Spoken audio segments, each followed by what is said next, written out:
This is CGTN, China Global Television Network.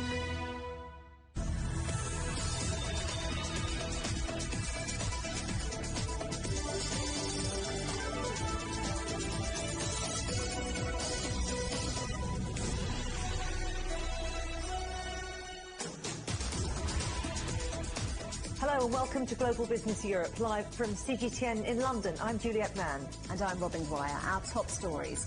The China-EU investment agreement in peril as the European Parliament votes to freeze ratifying the deal until Beijing lifts sanctions against EU lawmakers. Fighting between Israel and Hamas continues as European leaders add their voices to calls for a ceasefire. The Biden administration waives sanctions on the company behind Russia's gas pipeline to Germany. A bad day in court for Carlos Ghosn.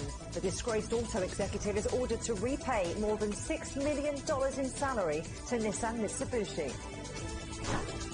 And how Germany plans to turn the tide on plastic pollution. A major investment agreement between the EU and China has been dealt another blow.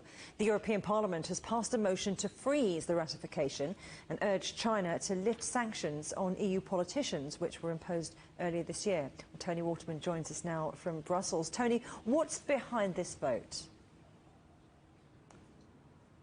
Well, on the surface, it's about these sanctions that have been put in place. But really, these sanctions are just a proxy for some deeper underlying differences between Europe and Beijing. But before we get into those, let's first look at the numbers, because the Parliament overwhelmingly supported this motion. MEPs voted 599 in favor. There were 30 against and 58 abstentions. And as you mentioned, this is going to freeze the ratification process, which hadn't even begun in Parliament.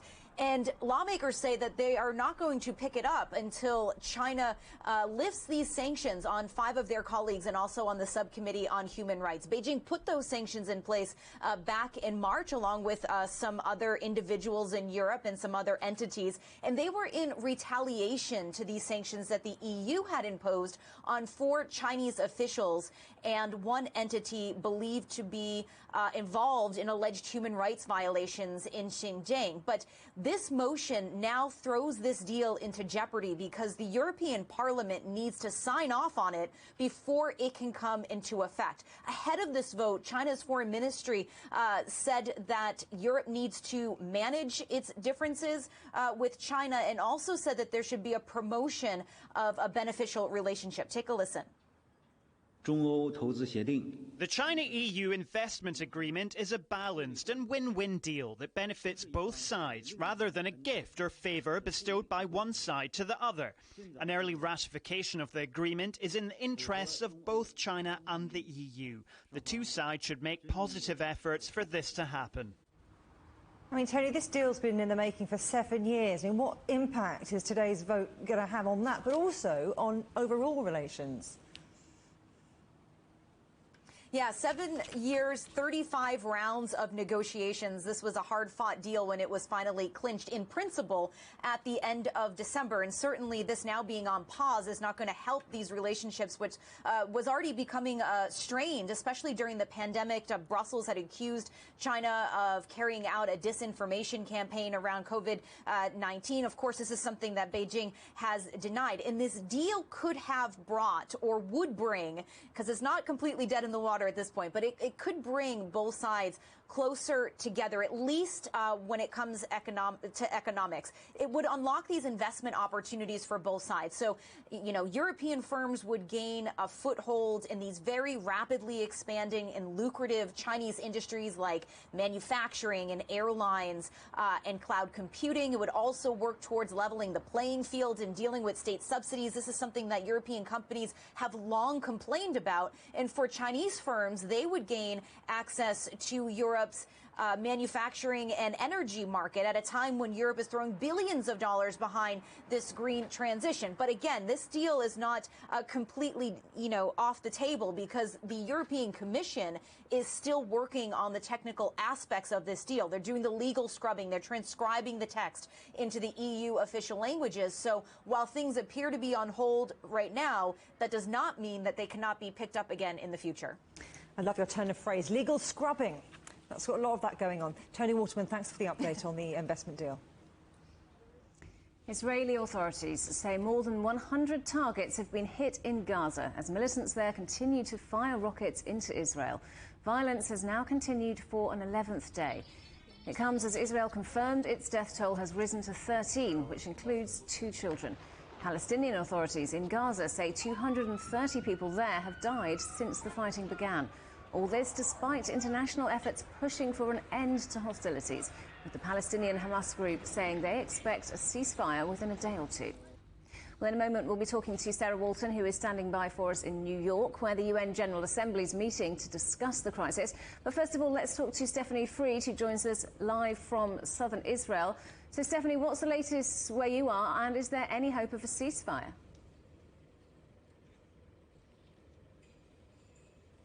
Well, the ceasefire is much talked about today, Thursday. There's a lot of talk around it. There are new reports that have surfaced. But as you said, Robin, the strikes continue, and heavy.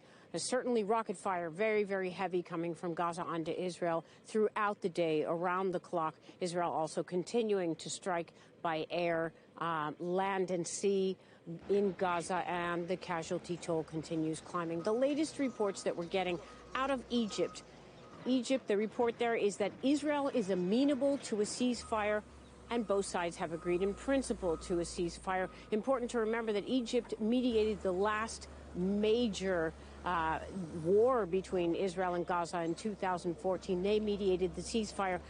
But Israel being amenable to a ceasefire begs the question, what is the timeline? Israel has always said it's amenable. What would be the timeline? What is the ceasefire deadline? At the same time, a report coming out of Qatar saying that Hamas announces or says there will be a ceasefire within days. And both of these are reports at the moment, unconfirmed. Now, at this very moment, Israel's Security Cabinet, that's the cabinet that decides about war and just makes decisions around war, they're convening in Tel Aviv, reportedly to talk about terms of a ceasefire, but also to be briefed on the current situation and how to move forward with the ceasefire. Angela Merkel, Germany's chancellor, she talked with Palestinian President Mahmoud Abbas earlier in the day. Abbas said an immediate ceasefire is necessary. Angela Merkel supported essentially the same. At the same time, German Foreign Minister Heiko Maas, he is in Israel, and he toured a rocket site, the site of a building that had been damaged by rockets, with Slovakia and Czech foreign ministers. While he was there, Maas reiterated Germany's support for Israel to take action. Let's listen to what he said. I have come here today to assure you of our solidarity. We have emphasized over and over again in recent days, and we will continue to do so in the future, that Israel has the right to defend itself against such massive, unacceptable attacks.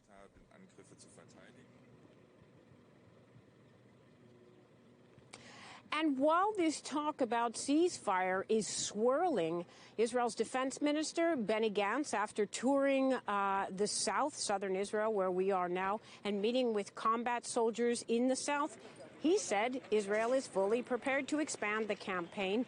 He said as well, we're taking Hamas back in time, and we won't allow it to come back. Robin? Stephanie Fried, thanks for updating us. Let's go to the United Nations now, where in recent days France, along with Egypt and Jordan, has continued to push for a resolution from the UN Security Council calling for an end to hostilities between the two sides. Now, that's been blocked by the United States, which says it's pursuing what it calls its own intensive diplomatic efforts. This afternoon, the UN General Assembly is debating the situation. Sarah Walton's been monitoring that for us. Good to see you, Sarah. So we've got this diplomatic standoff between France and the US. What's been said in the General Assembly this afternoon? Well, Juliet, the meeting at the General Assembly has really been prompted by that standoff at the Security Council. What's happening this afternoon here in New York at the General Assembly is a formal plenary meeting. So very different to a meeting of the Security Council. This is not expected to lead to any formal statement or any resolution that would have any practicable powers. But it is a very important platform for members of the United Nations to express their opinions on this issue. So far, we've heard from mostly Arab countries criticising Israeli actions in Gaza, calling for an end to hostilities. Amongst those that have spoken were the Foreign Minister for the Palestinian Authorities, Riyad al-Maliki. And he gave a very emotive speech to the General Assembly, highlighting particularly the impact of the fighting on children living in Gaza.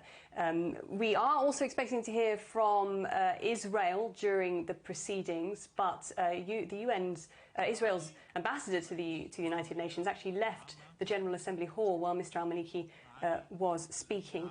Israel has repeatedly defended its right to defend itself against rocket attacks from Hamas. The whole event really was kicked off by the Secretary General Antonio Guterres, who went to great lengths to say that it is the responsibility of both Israel and Palestinians to work towards a peaceful resolution to the situation. He condemned both military action from Israel that kills civilians and also the firing of rockets by Hamas. OK, so it sounds like Guterres seeing both sides of this very complex situation. Let's talk about President Joe Biden, because he's spoken out in favour of Israel, but he's coming under pressure from his own party, isn't he, in terms of the line that the United States is taking? Yeah, that's right, particularly coming under pressure regarding a planned $735 million arms sale from the US to Israel. Now, that has angered the liberal, very left-wing arm of his own party. It's understood that Democrats on the House Foreign Affairs Committee are going to summon a senior Biden administration official to answer questions about that. The anger from members of the left wing being that they are concerned that those weapons could be used by Israel against Palestinians. It's also thought that Senator Bernie Sanders is going to introduce legislation in the Senate that would block that sale from going through. And that would come just a day after a number of Democrats in the House of Representatives did something similar. Remember, Bernie Sanders is an independent, but has in the past run to be the Democrat presidential candidate. Now, if that legislation were to go through, that would be, hugely embarrassing for Joe Biden to face that kind of criticism from people who are supposedly on his side. And it would, lead to further pressure for Joe Biden to take a step back from, US's traditional position of being Israel's strongest ally. Sarah Walton, thank you very much for the update. You're watching CGTN. Still to come. Rising temperature and growing tensions. Arctic rivalry heats up among stakeholders.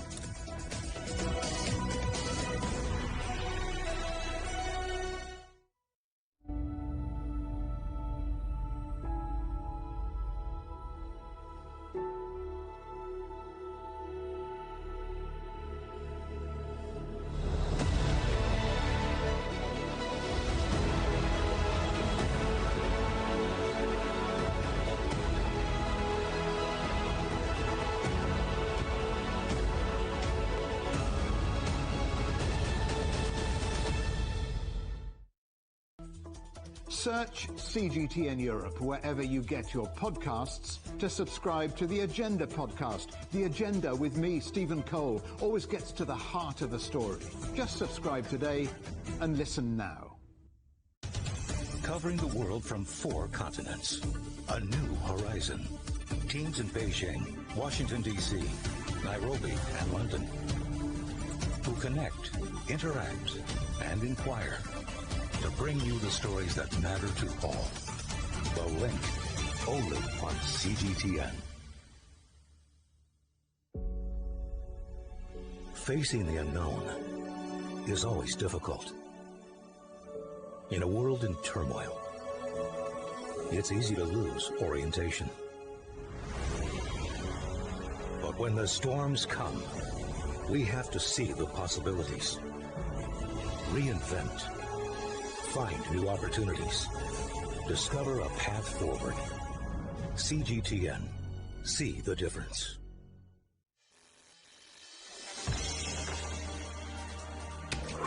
The world has changed under the pressure of the pandemic. For many of us, life is returning to some kind of normal.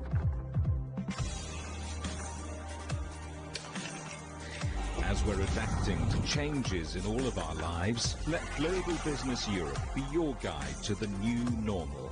Join us weekdays on CGTN.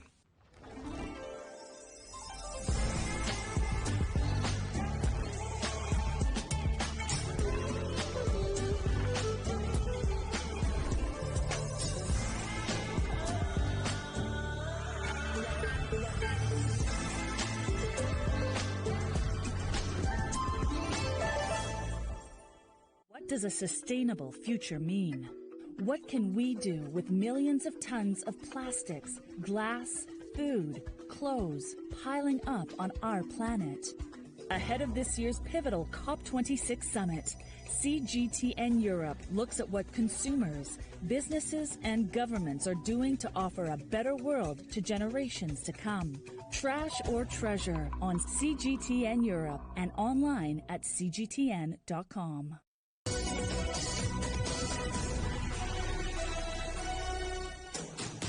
Welcome back. And remember, CGTN is available to watch for free on all the major digital platforms, on Smart TV or online, on Roku, Apple TV, Amazon Fire and Android TV. You can also find us on YouTube and Dailymotion, as well as cgtn.com and the CGTN app. The United States has waived sanctions on a company building a gas pipeline between Russia and Germany. The US State Department says it's in America's national interest to drop the sanctions. Ryan Thompson has the details. There's only 100 more kilometers of pipeline to lay before Russia can send gas flowing on a new strategic path to the heart of Central Europe. This pipeline, known as the Nord Stream 2, is likely to be finished in just a few months, and Germany will be the arrival point for over 50 billion cubic meters of Russian gas. But the project has been a diplomatic nightmare. Some nations, including a very vocal United States, have called it a strategic geopolitical prize. It deprives Ukraine of handling revenue, bypassing the country through the Baltic Sea. And there are fears that down the line, it could force Europe to depend more on Russia. It violates the European Union's own energy security principles. It jeopardizes the economic and strategic situation for Ukraine, for Poland as well. Even before President Biden's arrival in the White House, the Trump administration had placed tough sanctions on the project. Construction had to stop and start, with even German companies threatened by the U.S. sanctions. But on Wednesday, the United States softened its stance before a meeting between the top diplomats from the U.S. and Russia. In Berlin, ministers involved with the project breathed a sigh of relief. There is a presidential waiver for the Nord Stream 2 company and its CEO. We see this as a constructive step which we are happy to further discuss with our partners in Washington. And those talks will continue over the next 3 months. Officials on both sides say that there's still a number of details that need to be ironed out before they can put this issue to bed and open up the pipeline. Ryan Thompson, CGTN, Frankfurt. Arctic nations have pledged to fight global warming and preserve peace as both temperatures and tensions rise in the region. Foreign ministers of the US, Russia and 6 other countries bordering the Arctic are meeting in Iceland's capital, Reykjavik. Julia Chapman joins us now from Moscow. So, Julia, a show of unity or showdown? What can we expect from this meeting? Well, officially, the Arctic Council has always been a forum for cooperation, and its 8 member nations have tried to avoid any kind of conflict or disagreement when it comes to the Arctic sphere, an area where there is quite a lot of overlap in the interests. Nevertheless, of course, there is a lot of issues between Russia and many of the other member states in other areas, and recently there has also been renewed military build-up on the Russian part of the Arctic, of course, Russia accounting for the dominant part of the northernmost region of the globe. There's been a new airbase that has been built there, and there have been concerns that Russia is saber-rattling in the Arctic. That has been expressed concern by Antony Blinken, the US Secretary of State, as he was making his way to Reykjavik for these talks. So quite a lot of disagreement as well as agreement when it comes to the Arctic region. But Sergei Lavrov, the Russian foreign minister, said that perhaps despite the Arctic Council traditionally ignoring military and security issues, in fact, it is explicitly not part of its mandate, Sergei Lavrov has suggested that that might be set to change. This is what he and Secretary Blinken had to say. It's important to extend the positive relations we have within the Arctic Council to encompass the military sphere as well. We should first and foremost revitalize dialogue on military issues among the general staffs. The Arctic, as a region for strategic competition, has seized the world's attention. But the Arctic is more than a strategically or economically significant region. It's home to our people. Its hallmark has been and must remain peaceful cooperation. So, Julia, quite a lot of history to take into account then, but what's next? What's in the future? Well, Russia is now taking over the chairmanship of the Arctic Council for the next 2 years, and it has set as its priorities for that chairmanship sustainable development, improving the lives of the people living in the Arctic region, developing infrastructure as well. But there are a lot of questions raised over that first one, sustainable development. Of course, there are an enormous amount of environmental issues plaguing the Arctic region as temperatures are going up globally, and that's leading to permafrost melting as well as a number of other problems in the Arctic. Now, of course, Russia has pledged to reduce its emissions. It says that that is a priority for it in the Arctic region, that it knows that the environment is very important and needs to be protected. Nevertheless, the Arctic is also home to enormous oil and gas reserves, the extraction of which releases a lot of carbon, and that is not something that Russia is planning to stop doing anytime soon.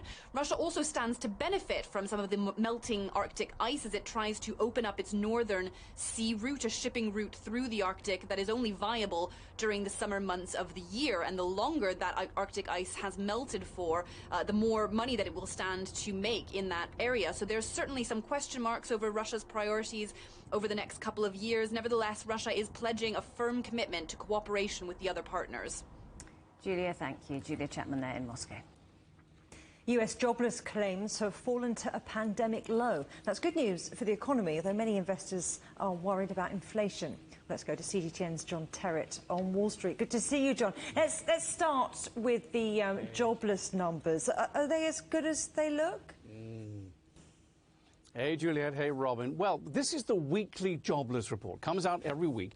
And what it is the number of people signing up for first-time unemployment benefit, either because it is literally their first time or because they were on it before, then they got a job, now they're back on it again. And as of last Saturday, the 15th of May, that figure was 444,000. Now, a couple of things to say about that. That is good in the sense that it is a pandemic low. It's the lowest we've seen. I mean, we were seeing, hundreds and hundreds of thousands of people signing up every week this time last year. So that is good. It's down 30,000 on the week before, but of course it's still a terrible figure. And in fact, I will tell you, it's roughly half more than what it normally is. It's kind of double what it normally is. Now, that said, we do know that there are 16 million people in the country at the moment still without a job. We also know that there are 8.5 million jobs open in America at the moment.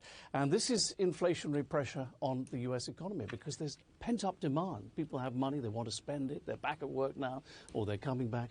And some of the manufacturers who make the things, they actually can't get enough people to fill the jobs that they need in order to make the things that people want to buy.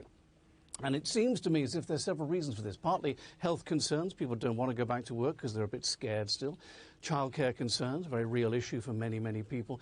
But also, and this is very difficult for a reporter like me to express, but it does seem to be true that there is so much money washing around from the administration in the terms of $1,400 stimulus checks, in terms of enhanced unemployment benefits. You know, the much greater checks you get every week than you once did, and other entitlement payments. It does look as if some people just don't want to go back to work because they're making more money in the entitlement payments that they are receiving, though that clearly will change as time goes on. Julia? Well, that might slow the pace of economic recovery, but you talked about inflationary pressures. Are there reasons to worry about rising inflation?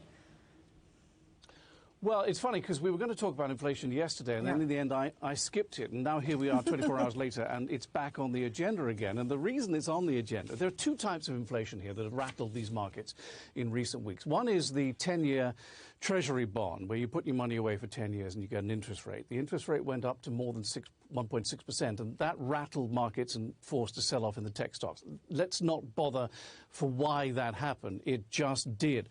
But the other kind of inflation is the long-term inflation, and we had that last week on the program, the CPI and the PPI, which is inflation that we pay when we buy things over the counter, and the inflation that producers pay when they have to get materials to make the goods that we want to buy. Now, what happened yesterday was that the Federal Reserve minutes came out, and the central bank has a meeting pretty much every month. There's a big hoo-ha about whether they'll raise interest rates or not. Yesterday, the minutes of that meeting came out, and it was very clear that members of the Federal Reserve were starting to say, look, if the recovery continues at this rapid pace, it may be about time to start thinking about tapering our asset buying and potentially even raising interest rates in order to stave off a recession further down the road. Well, that rattled markets yesterday. We had a big sell-off on the Wednesday session. Though I noticed today that the markets have recovered somewhat. Julia? And talking of recovery, John, Bitcoin, is that bounced back? Well, there's three reasons for this, as far as I can see. Chinese regulation warnings we've had in the last 24 hours or so. NVIDIA, the big game maker, reserving its chips to make them for games rather than for mining for Bitcoin.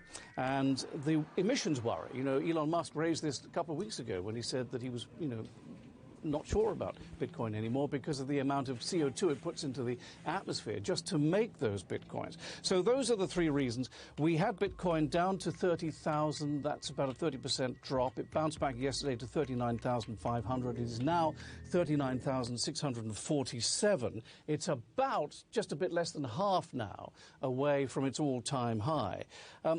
Regulation is, I think, clearly coming. Certainly the Treasury in the US, I think, is thinking that way. That's going to make Bitcoin a little bit less attractive to many people. We're in the Wild West regarding cryptocurrencies at the moment. You have to be very careful. Less attractive, but Robin possibly less volatile. John Terrett, always good talking to you. Thank you. Chinese gaming and social media giant Tencent Holdings reported a forecast-shattering 65% rise in first quarter profit. Its performance has been boosted by a surge in user payments for its online video games, where revenue rose 17%. Tencent said it will increase investment in this sector to fend off its competition.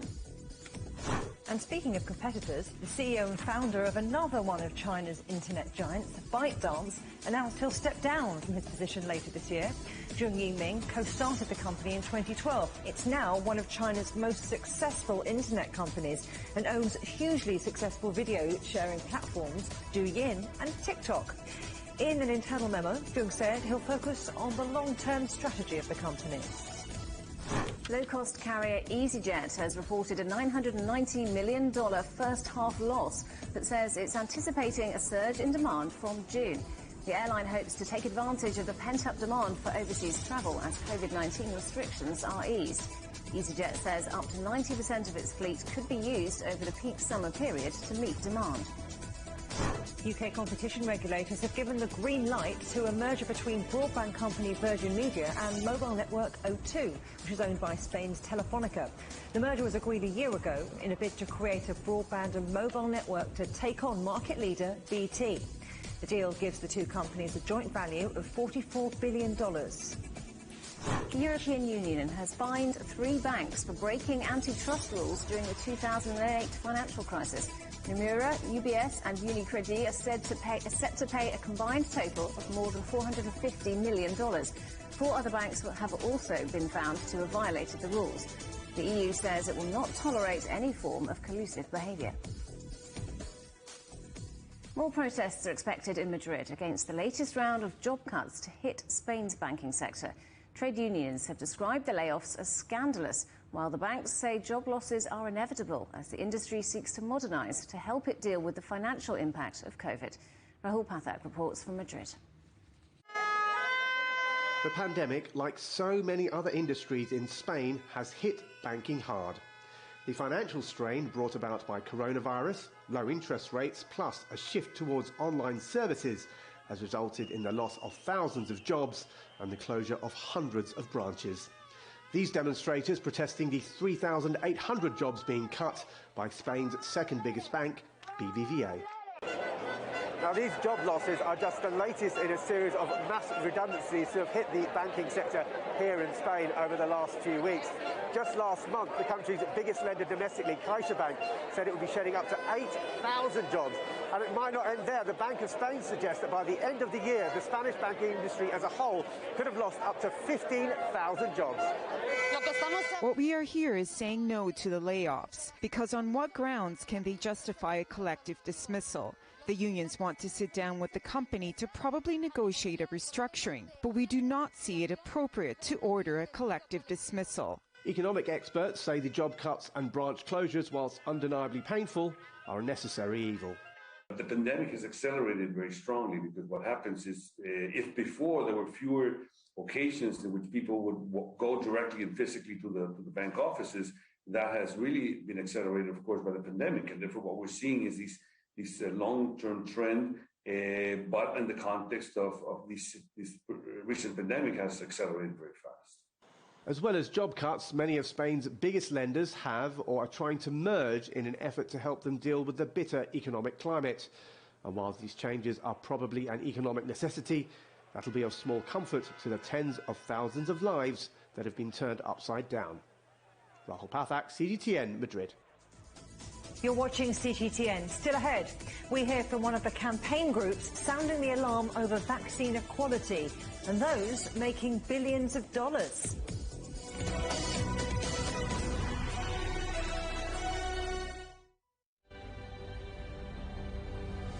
More than 100,000 people in Italy have now died from COVID-19. The vaccination programme offers some hope for the future, but intensive care units are near capacity.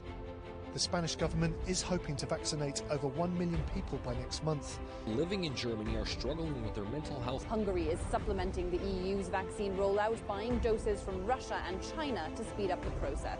4 million people have tested positive in France. After a grim winter, the promise of a spring bloom that could mean freedom for millions.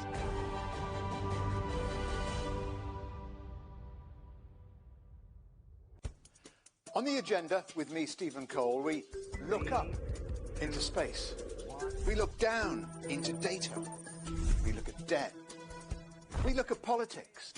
We look at opioids, climate change. We look at all the issues that really matter around the world. But you matter too.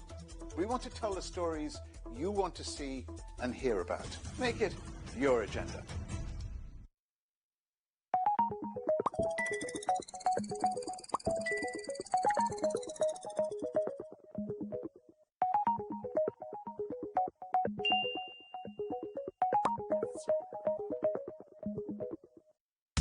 Roger, you loud and clear. We can try out the wild and crazy ideas. Nothing can stop an idea whose time is coming. This idea is coming. I actually feel quite comfortable in isolation. We should all be very busy when we're trying to save the world.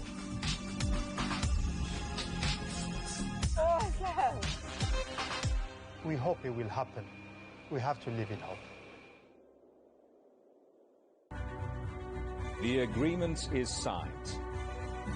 But what is the real deal now the UK has left the EU? For trade, For business, for the city, for ordinary people. Make sense of Brexit with CGTN.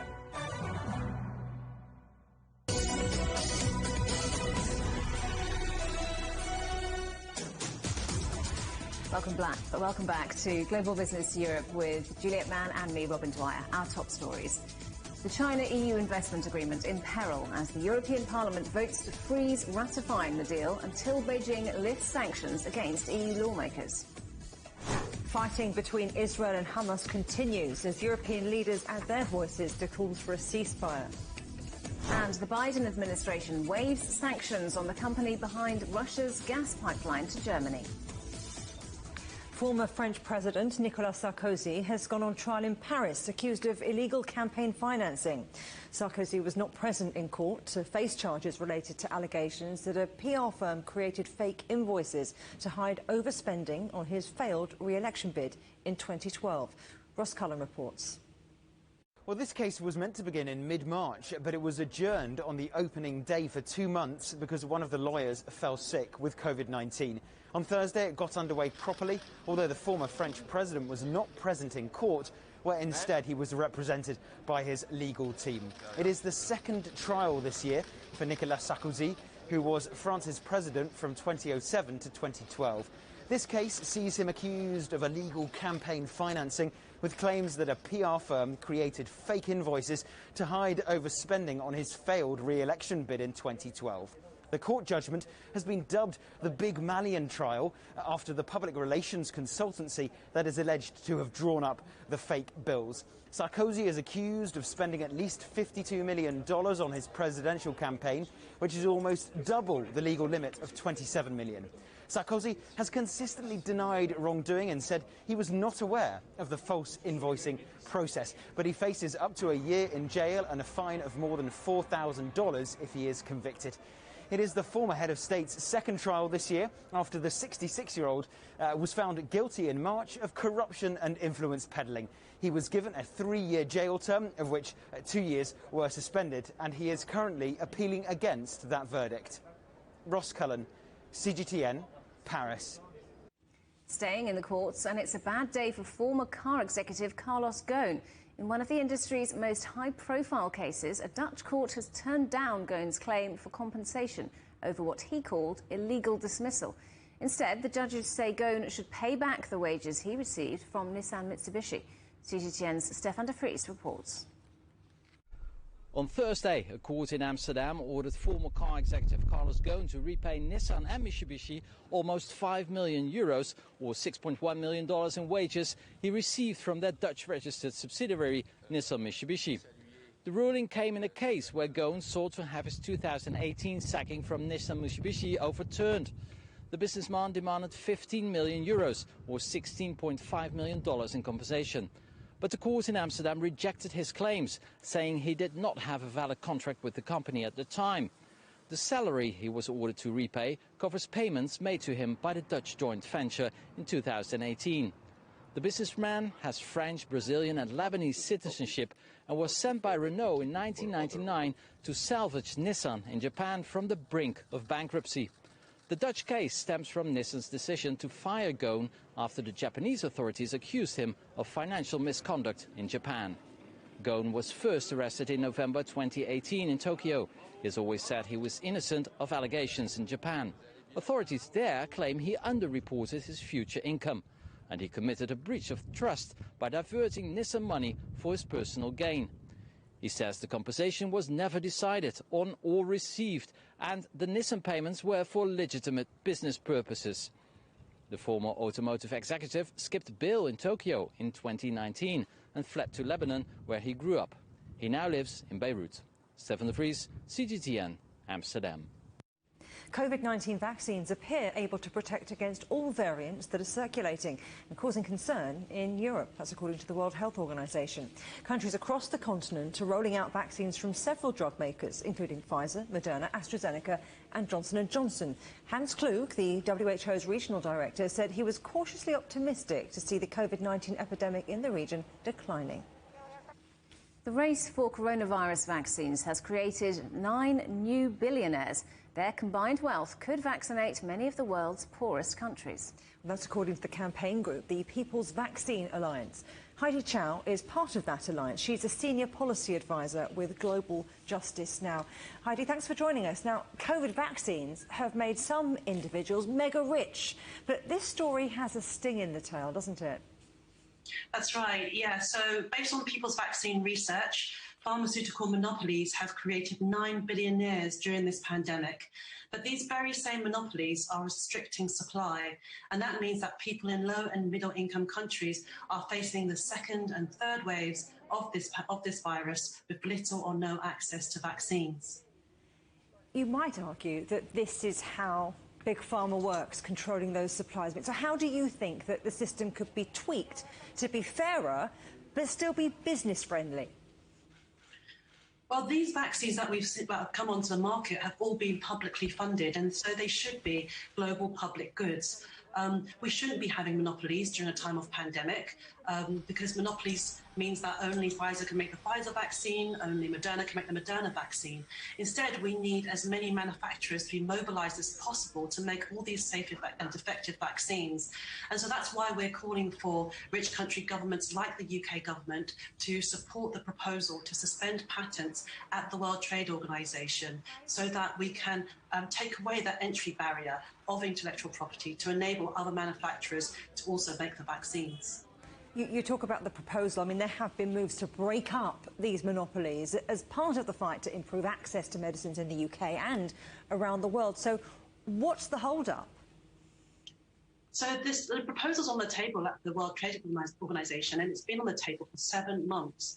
And there's been very little progress because of the rich country governments that have been blocking this proposal. In particular, the UK and the EU. The US was blocking this proposal, but it came on board at the beginning of this month. And we're really hoping that this move of the US will start changing the minds of some of these other rich country governments. And we're also calling for, we're calling for the patents to be removed, but we're also calling for companies to also share their technology and their know-how. And with these two components, we believe this will help to mobilize more manufacturing to enable doses to reach all countries of the world, not just the richest countries. Heidi Chow from Global Justice Now. Thank you very much. Thank you. Spanish troops have been patrolling the border with Morocco to deter migrants. Hundreds tried to force their way past tightened security in the North African enclave of Ceuta on Wednesday. Spanish authorities say around 2/3 of the roughly 8,000 migrants who swam or climbed into the enclave over the past 2 days, including unaccompanied children, have so far been expelled. A German army officer has gone on trial accused of planning to attack one or more politicians while posing as a Syrian asylum seeker. Franco Albrecht is accused of using a false identity in 2017 and planning an attack. He was arrested in Vienna in February 2017 while trying to retrieve a loaded pistol he'd hidden in the airport toilets after an officer's ball. Belgian security forces are still looking for an armed soldier placed on a terror watch list because of his extreme right sympathies. The man had already threatened several people, including a top virologist, over the past few weeks, before he was able to leave an army camp with guns and 4 missile launchers. Local media reported he'd left several farewell notes to family and friends. A French court has ruled that victims of defective breast implants manufactured in France should receive compensation. The case was brought by 2,700 women who suffered long-term health problems after receiving the implants filled with cheap industrial-grade silicone not cleared for human use. The amount of compensation is still to be determined. Hundreds of people have been evacuated from their homes as firefighters in Greece battle a forest fire that's quickly spread from the Corinth region to the outskirts of the capital, Athens. Authorities have moved people from 6 villages to safety after the blaze broke out on Wednesday night. Hundreds of firefighters have been deployed to the area, backed by dozens of planes and helicopters. A giant slab of ice has sheared off from the frozen edge of Antarctica into the Weddell Sea, becoming the largest iceberg in the world. The newly carved berg, designated A76 by scientists, was seen in European Space Agency images. Its surface area spans 4,320 square kilometres. That makes it bigger than the Spanish island of Mallorca. Coming up on the show, the world is abuzz on World Bee Day, but how to save the endangered species.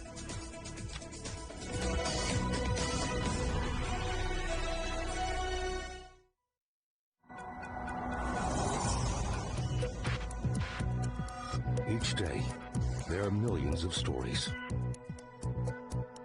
Each one can open new perspectives, new possibilities. Wherever you look, we are there. To see, discover, explore. We put the pieces together to find what really matters to you, all around the world, all around the clock. Our reporters are at home across the globe. From our headquarters in Beijing and production centers in Washington, Nairobi, and London, China Global Television Network. Stories from across the globe, reaching people across the globe. CGTN. See the difference.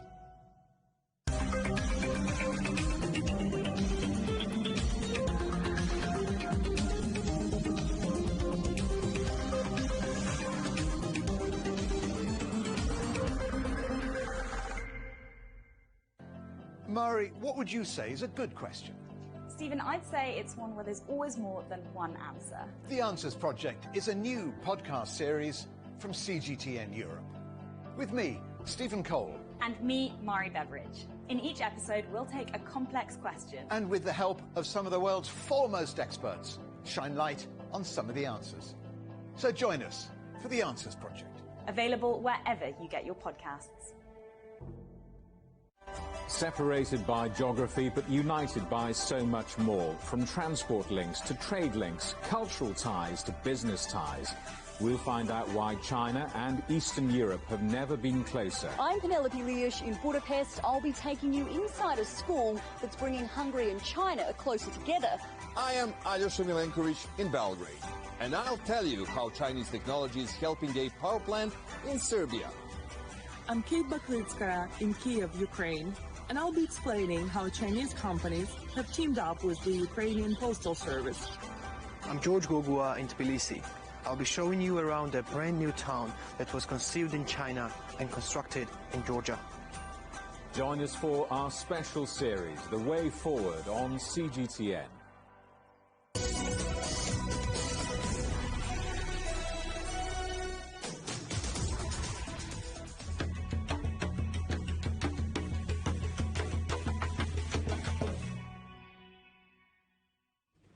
Welcome back. All this week, we're reporting on the world's growing waste problem and some of the solutions. Germany is preparing to ban certain single-use plastic products by the summer. This will bring the country more in line with a European Union directive intended to improve the recyclability of plastic waste by 2030. Europe's biggest economy produces more than 6 million tonnes of plastic waste each year. Natalie Carney has more from Munich. Germany produces more plastic waste than any other country in the European Union. In 2019, it consumed 6.3 million tons of it, a near 50% increase on a decade and a half earlier. Most of that is what's called post-consumer waste, basically the stuff that Germans throw away. We're in front of a huge mound of garbage from the municipality of Munich. Is it, how much plastic do you collect here? We collect about 8,400 tons per year of this packaging. So we are normally about in Germany 30 kilos per citizen a year.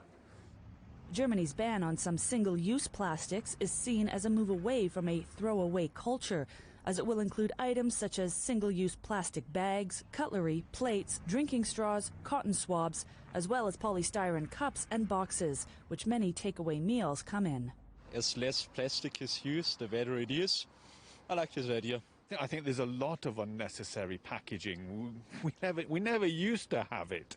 It's become too easy for us just to be a disposable, consumable society. It can only be for the good. Arguably, about 30 to 40% of Germany's plastic waste is recycled. The rest ends up in incinerators or exported to another country, where it is either recycled, incinerated, or dumped in a landfill. The truth is, the items included in the ban only make up a small fraction of the total plastic consumed across the country. And a lot of the shops stopped stocking those single-use plastic products quite a while ago, while other, more questionable plastics will remain on the shelves. Such as the packaging we see around fruits and vegetables or coffee capsules, says Philipp Sommer at Environmental Action Germany. How much is this ban on single-use plastic really going to impact Germany's plastic consumption? If you would ban the single-use plastics in general, of course, this would be a very big impact. But here it's just a very limited amount of plastic items which are banned. Yeah, if you look closer, there would be solutions here. Vegetables, for instance, you often don't need a packaging at all. And even for coffee capsules, you have reusable capsules on the market already. Thelman agrees that the impact is unlikely to be big, but any habit can only be kicked gradually. The people use it. It's a process on the thinking of people. Then it's going less and less and less, but you cannot say from one day to another day, stop it. It's also not a matter of simply switching to just another material, says Sommer. If you had the plastic plate before, now it's a paper plate. And the level of environmental impact is still similar high. And the consumption is not reduced. So what we need is an incentive to promote these reusable solutions, and we need to make single-use plastics more expensive. Germany's new regulation is expected to take effect on the 3rd of July, while the European Commission is working on a strategy that would make all plastic packaging placed on the EU market either reusable or recyclable in a cost-effective manner by 2030. Natalie Carney, CGTN, Munich, Germany. Tomorrow, we'll look at one of the most polluting industries in the world, fashion, and a small Italian town that might turn into a model of sustainability. Also on our website, find out why thousands of tons of second-hand clothes are being dumped in Kenya. Lots more on our Trash or Treasure online series at europe.cgtn.com and on CGTN Europe, Facebook, YouTube and Instagram. Well, the world as we know it is dependent on bees. They help pollinate about 30% of everything that we eat. But on World Bee Day, it's important to highlight that bees are dying, and they increasingly come under threat from insecticides and climate change. Chris Connolly is an environmental pharmacologist at St Andrews University in Scotland. I asked him the impact that pesticides are having on bee populations around the world. Pesticides are undoubtedly causing a major impact on bees generally. But likewise, habitat loss. Bees both need natural forage, they need places to nest, they need places to overwinter. The pesticide risk is largely unknown because we don't know nothing about how these chemicals work together. We only know about individual ones and how they can work acutely, short term, whether they kill bees or don't kill bees. We don't know the sublethal effects, and we don't know the additive synergistic effects of multiple pesticides. And harmful ones are banned in the UK and the EU, but what about the rest of the world?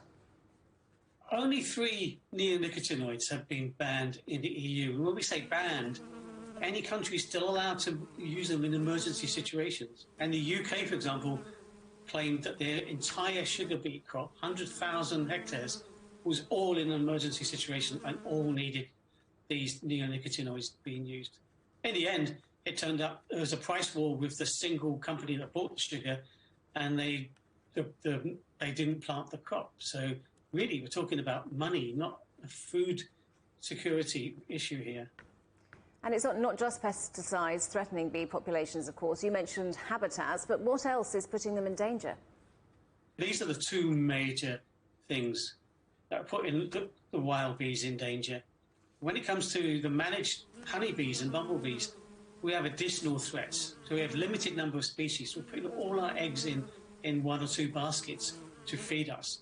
And of course, as the bees are dying off, we're buying in new bees from other countries, and we're actually importing diseases, parasitic mites, and we're adding to this burden. So we've actually got the only eggs we have in our basket are becoming sick because we have limited genetic diversity and we're sharing all our disease, basically. So are we doing enough to protect our bees? we're doing virtually nothing to protect our bees. The things that we need to do is we need several things. One is we need to protect the habitat. Two is we need to reduce the number of pesticides and the amount of pesticides we use. Three, we need to record what pesticides are being used locally so we can actually learn from our mistakes when different chemical combinations have catastrophic effects on bees or even human health. And then lastly, we need an independent organization like the International Union of Pharmacologists to provide that scientific evidence on pesticides and their targets so we can really understand what the threats are for individual pesticides and how they may work together to create unpredictable, often new toxic events. And what will happen if we don't take action? What would happen if we lose a large proportion of our bees? Well, then we're playing a game of what I call environmental kerplunk. Now, a kerplunk is a child's game where you have marbles in a tube and sticks underneath which hold the marbles up. And as you pull the sticks, some marbles fall through and eventually all the marbles collapse. Now imagine these sticks and marbles are species. We lose a species. That's okay, we can lose a few. The system should be robust until we start losing key species like bees. And then suddenly other species start collapsing with it. And eventually a whole ecosystem would collapse. So the best way we can protect bees is to protect our habitat. For 3 days, visitors to Asia's biggest food and beverage exhibition in Shanghai have been treated to a visual and edible feast. Exhibitors from more than 60 countries and regions have taken part in the event to showcase their products in a growing market. CGTN's Wei Lintang reports.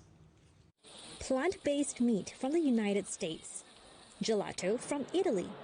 Local and foreign exhibitors are busy choking up deals with wholesalers and food and beverage outlets. Thank you. And coffee when you need to recharge from all the walking or asking of questions in my case. Now here at the China International Food and Beverage Expo, the sense that you get from exhibitors is that while competition is heating up in many subsectors, this isn't hindering their expansion plans. In fact, many are still bullish about the Chinese market. This Greek coffee brand, for example, is entering China for the first time. So we do some research and we realized now in China market only have Nespresso, Starbucks has capsules. So if you go to any hotels, you see now the custom room, they have capsule coffee instead of instant coffee, right? But it's still a challenge for us because most customers, they think our capsule is instant coffee and we need to educate it how to use it. You need to use a machine. China has a fascination and obsession with toys. And in these toys, there's candy. This company started rolling out its products just over a year ago. We position our products in the snacks section of supermarkets in China and not a toys section. Firstly, this is because the space allocated is bigger and more visible, which works well for branding purpose. Also, we realize parents today often avoid the toy aisle section. Going forward, we hope to create more original toys with a tinge of innovation to reach out more to the younger generation. Europe has a sizable presence at the expo and hopes to capitalize on the recently signed China-EU agreement on geographical indications to boost the food trade. We already have a very good relation with China, meaning last year our exports to China broke an historic record. However, we are still facing what I would call market access issues in terms of import permits. So we still need to have a regulatory dialogue between Europe and China to fix these market access issues so that we can even export more than today and offer more products to the Chinese consumers. Damien says Chinese consumers value high quality and authentic products. But he also says they are more and more attracted to products that have a story behind them. Wei Lintang, CGTN, Shanghai. The headlines again. The China-EU investment agreement in peril as the European Parliament votes to freeze ratifying the deal until Beijing lifts sanctions against EU lawmakers. And fighting between Israel and Hamas continues as European leaders add their voice to calls for a ceasefire. Well, that's it for Global Business Europe. Thanks for watching. We're available to watch on smart TV apps such as Roku, Apple TV, Amazon Fire and Android TV. You can also find us on YouTube and Dailymotion, as well as CGTN.com and the CGTN app. And from all the team here in London, goodbye.